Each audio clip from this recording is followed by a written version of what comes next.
25 ठाणे लोकसभा मतदारसंघाचे लोकप्रिय खासदार सन्माननीय राजन विचारे साहेब यांना मी निमंत्रित करतो, आपलं मनोगत व्यक्त करावं. महाराष्ट्राचा आराध्य दैवत छत्रपती शिवाजी महाराजांना वंदन करून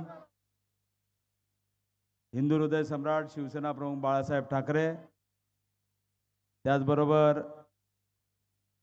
गुरुवर्य धर्मवीर आनंदीगे साहेब यांच्या स्मृतीस वंदन करून आज या ठिकाणी या इंडिया महाविकास आघाडीच्या प्रचारासाठी उपस्थित असलेले आदरणीय माजी मुख्यमंत्री आणि आमचे पक्षप्रमुख उद्धव ठाकरे साहेब, त्याचबरोबर या मंचावर असलेले सन्माननीय संजयजी राऊत, आमचे सन्माननीय काँग्रेसचे नेते मुजफ्फर हुसेन साहेब, आमच्या विद्याताई चव्हाण मॅडम, त्याचबरोबर दीपक भाऊ निकाळजे साहेब आणि वरुणजी सरदेसाई आणि मंचावर असलेले आमचे जिल्हा प्रमुख द्वारकानाथजी भोईर, विठ्ठलरावजी मोरे, सर्व काँग्रेस, राष्ट्रवादी आणि शिवसेनेचे सर्व पदाधिकारी आणि बंधू आणि भगिनींनो, समोर बसलेले सर्व शिवसेना,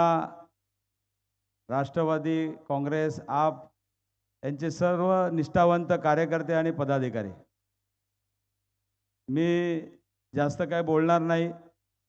गेल्या 10 वर्षात केलेली कामं आपल्यासमोर आहेत आणि मला वाटतं खासदार या नात्याने गेल्या 10 वर्षाच्या काळामध्ये या नवी मुंबई शहर असेल, ठाणे शहर असेल, मीरा भाईंदर शहर असेल, या तिन्ही शहरामध्ये वेगवेगळी विकासाची कामं माझ्या माध्यमातून झाली आहेत आणि मला विश्वास आहे की या सर्व या तिन्ही शहराला न्याय देण्याचं काम आपण या माध्यमातून केलेलं आहे. मी साहेबांना विनंती करतो की नवी मुंबई आंतरराष्ट्रीय विमानतळास आदरणीय दिबा पाटलांचं नाव या ठराव करून सुद्धा मला वाटतं मंजूर करून आज जवळजवळ 1.5 ते 2 वर्ष झाले. त्याच्या मागून सर्व ठराव त्या ठिकाणी वेगवेगळ्या नावाचे विमानतळाला देण्याचे आले, परंतु आमच्या इथल्या भूमिपुत्रांना न्याय देणाऱ्या दिबा पाटलांचं नाव या ठिकाणी आंतरराष्ट्रीय या विमानतळाला देण्याचा ठराव आदरणीय मुख्यमंत्री त्यावेळचे उद्धव ठाकरे साहेब यांनी मंजूर केलेला ठराव केंद्र सरकारकडे पाठवून सुद्धा या ठिकाणी मंजूर केला नाही. त्याबद्दल मी परत एकदा त्याचा निषेध करतो आणि आपल्याला आश्वासन देतो की येणाऱ्या काळात केंद्र सरकारच्या माध्यमातून हा ठराव नक्कीच आम्ही मंजूर करू. त्याचबरोबर प्रकल्पग्रस्तांना घरे नियमित करण्याचा ठराव सुद्धा माननीय आपले मुख्यमंत्री 22 फेब्रुवारी 2022ला त्या ठिकाणी आदरणीय उद्धव साहेबांनी त्याचा जो महाराष्ट्र शासनाच्या माध्यमातून ठराव मंजूर केला, परंतु त्याची सुद्धा अंमलबजावणी या मंडळीने केली नाही. आणि खास करून या प्रकल्पग्रस्तांचे आज किती भूमिपुत्रांच्या आमच्या जमिनी त्या ठिकाणी गेल्या, मोठमोठे त्या ठिकाणी इंडस्ट्रीज आल्या, परंतु आमच्या भूमिपुत्रांना न्याय देण्याच्या माध्यमातून MIDCमध्ये त्या ठिकाणी काही प्लॉट देण्याबाबत किती वर्षापासून तो प्रलंबित आहे, तो सुद्धा आम्ही हा प्रस्ताव निवडणुकीनंतर त्या ठिकाणी मंजूर करू असा विश्वास या ठिकाणी मी करतो. आणि या उद्धव साहेब, आमच्याकडे निष्ठावंतांचं जी घाण होती ती निघून गेली साहेब, परंतु आता जे कार्यकर्ते आहेत हे सर्व जीवाला जीव देणारे कार्यकर्ते आहेत. किती जरी अन्याय झाला, आमचे MK मडवी साहेब असतील, आज त्यांना त्या वेळेला तडीपार करण्यात आलं. जवळजवळ 3-4 महिने त्यांनी त्यावेळेमध्ये कोर्टामध्ये हे धाव घेतल्यानंतर 3 महिन्यानंतर त्यांचा तो प्रस्ताव हायकोर्टाने रद्द केला.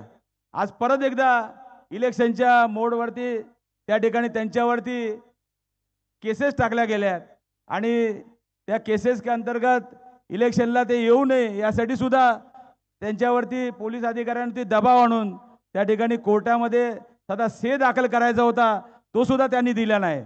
आणि म्हणून या गोष्टीचा आम्ही निषेध करतो. परंतु मी त्याचं कौतुक करतो की आमचे मनोज हळदणकर असतील, MK मडवी असतील, असे असंख्य कार्यकर्ते मला वाटतं या शिवसेनेमध्ये आहेत आणि ते जीवाचं रान करतायत, परंतु अशा गोष्टीला भीक घालत नाहीत. आज त्याचं अख्खं सर्व कुटुंब या ठिकाणी या शिवसेनेसाठी त्या ठिकाणी दिवस रात्र मेहनत करतायत. आणि मी परत एकदा या निष्ठावंतांना मी सलाम करतो आणि परत एकदा या सर्व गेल्या 10 वर्षात केलेल्या कामाचा हे लक्षात घेता या ठाणे लोकसभामधून मला वाटतं तिसऱ्यांदा या लोकसभेचा खासदार म्हणून मला काम करण्याची संधी आदरणीय पक्षप्रमुख उद्धव ठाकरे साहेबांनी दिली आणि त्या 10 वर्षामध्ये केलेल्या कामाच्या जोरावरती मला नक्कीच या ठाणे, नवी मुंबई आणि मीरा भाईंदर शहरातली सर्व जागरूक नागरिक या ठिकाणी परत एकदा तिसऱ्यांदा काम करण्याची संधी देतील. आणि मी परत एकदा सर्वांना धन्यवाद देतो. एवढ्या मोठ्या संख्येने आपण इथे उपस्थित झालात. सर्व काँग्रेस, राष्ट्रवादी, शिवसेना, आप, संभाजी ब्रिगेड, आमचे RPIचे निकाळजे साहेब सुद्धा या ठिकाणी आलेले आहेत. या सर्वांना मी धन्यवाद देऊन माझे 2 शब्द संपवतो. जय हिंद, जय महाराष्ट्र, वंदे मातरम.